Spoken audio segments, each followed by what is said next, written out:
The reason that we decided it was time for an update was two reasons. First of all, to save some water, because the water bills were getting very expensive here at the church. And secondly, to make the space more usable for our congregation. We needed an outdoor space, a space where we could meet, and a space where the children in Sunday school could go out and play and do things, and we could have small groups meeting outside.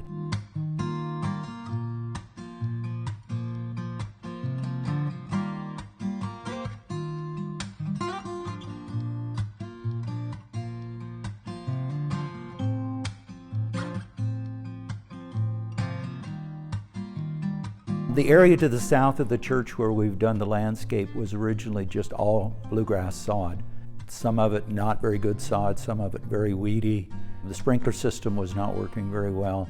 So we decided that we could make an area that was much more water-wise, and we could also make a space that worked much better for our congregation.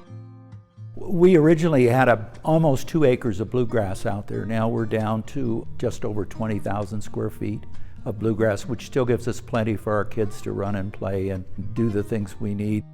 The rest of the area, a lot of it is planted into beds that are irrigated with drip system, plants, perennial bushes and trees. We probably would have done some work without the grant money, but it would not have been the same amount that we were able to do. We probably would have had to cut the scale down a lot, and we've had a lot of areas that we would not have been able to touch. So the grant has really helped us stretch what dollars we had to put into it.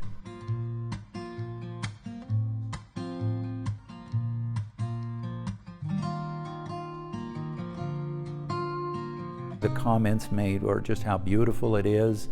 We've had comments from the neighborhood about how pretty it looks and how they enjoy walking through that area. And we feel that over the next couple of years it's only going to get better as the plants grow in.